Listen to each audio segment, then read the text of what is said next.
In Franz Kafka's story, A Hunger Artist, an unnamed narrator describes how in the last few decades, interest in hunger artists has declined. The hunger artist is the main character. He sees his life as a performance to which he is devoted. His very identity is linked to his self-perception as someone who starves himself for his art, and he's constantly striving to fast for longer periods to prove something both to his audiences and to himself. Now, in the art's early days, hunger artists made good money, but things have changed. Entire cities were once captivated by the spectacle, with people staying up all night to watch. Audiences see the hunger artist at work. Adults consider it a joke, but children are amazed.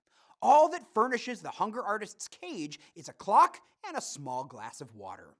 3 observers are chosen to watch the hunger artist day and night to ensure he doesn't eat anything. But this is only a formality, because the honor of being a hunger artist forbids eating. The observers don't always understand this, so sometimes they're lax in their vigilance, pretending to allow the hunger artist to sneak food. This depresses the hunger artist and makes his fasting difficult. So sometimes the hunger artist will sing in order to prove he's not eating. Indeed, the hunger artist prefers the observers who watch him closely. Yet, he is most happy when mornings come and a lavish breakfast is brought for the observers at his own expense. Because no one is able to watch the hunger artist day and night, truly, no one can truly know whether his fasting is uninterrupted. Only the hunger artist can truly know. Thus, he can be the only spectator truly satisfied. The hunger artist knows that it's actually really easy to fast. The impresario, the other central character who literally profits off the hunger artist's deprivations, has set the maximum length of fasting time at 40 days. On the 40th day, the door of the cage is opened, and an enthusiastic audience fills the amphitheater while a military band plays. 2 doctors enter the cage to measure the hunger artist, and the results are delivered to the crowd. 2 young women lead the hunger artist out of the cage to a table where a meal has been laid out. The hunger artist thinks he could have kept going, feeling there are no limits to his capacity. The impresario puts some food in the mouth of the hunger artist, who is nearly unconscious, thus ending his fast. A toast is proposed with more fanfare. Only the hunger artist remains dissatisfied by this spectacle. The hunger artist lives this way for many years, but despite being honored for his accomplishments, his mood only grows worse, because he believes no one takes the meaning of his performance seriously. He feels he has nothing left to wish for and nothing to give him consolation. The impresario blames the hunger artist's outbursts on his hunger and assures the audience that the hunger artist could starve himself longer than 40 days.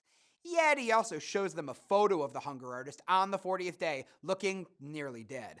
The hunger artist sees this as a perversion of the truth, and it strains his nerves, since people believe that the length of his fast is the reason for his strain, when actually it's the premature ending that strains him. Over time, audiences abandon the hunger artist, even when the impresario takes him around Europe one more time. The hunger artist feels he cannot lower himself to performing at show booths in front of small crowds and fairs, and that he's too old to find a different profession.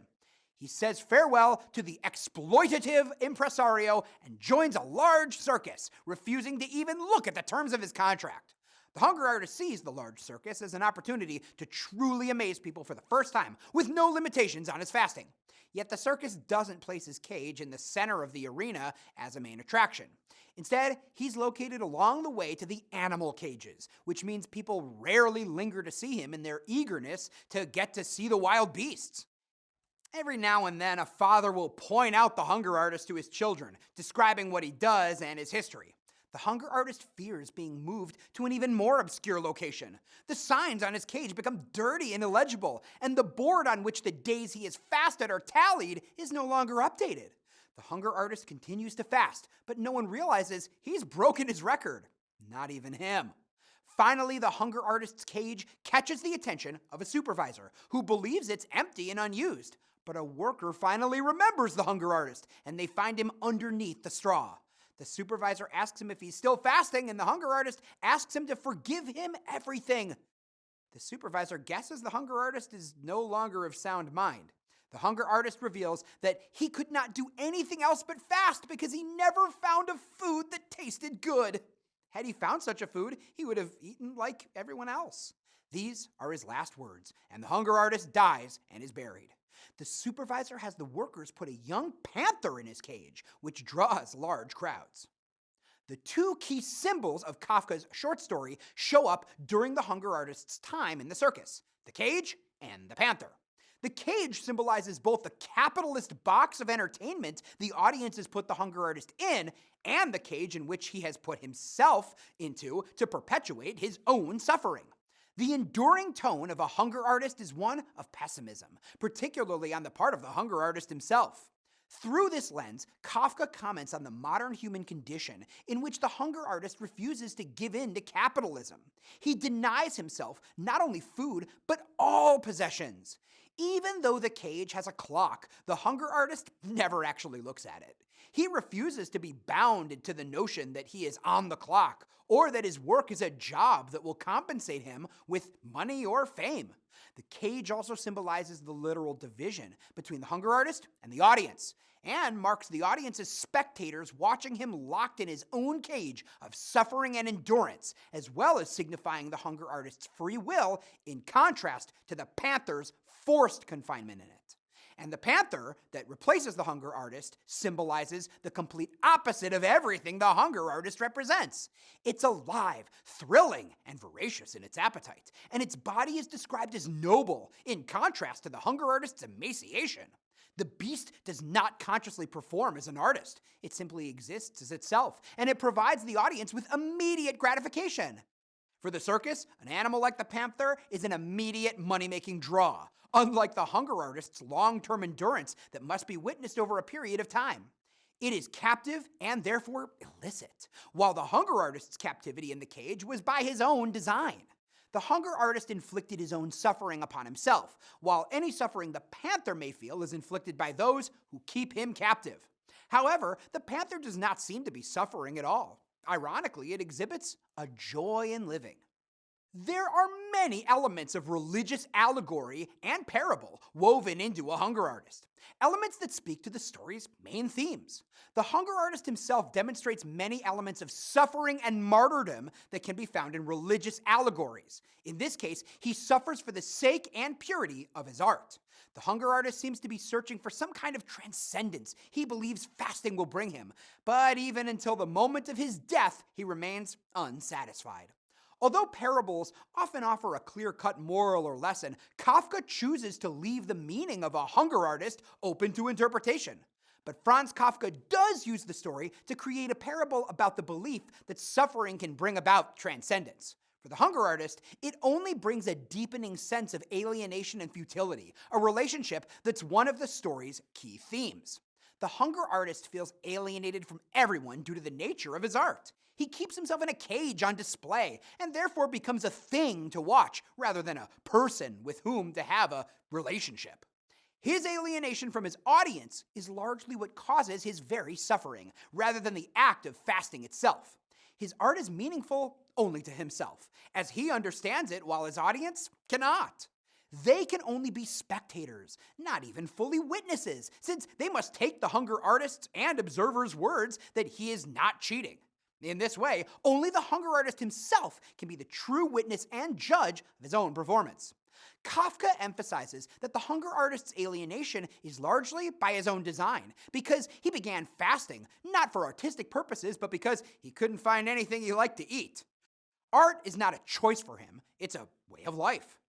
The theme of martyrdom and pride speaks to the way the hunger artist sees himself. In portraying him as a martyr, Franz Kafka alludes to the history of religious martyrdom, particularly that of Jesus Christ. Although the impresario limits the hunger artist's fast to 40 days, because he believes that is the limit of the audience's attention span, there are biblical allusions. Moses spent 40 days and 40 nights fasting on Mount Sinai. Jesus fasted in the wilderness for 40 days.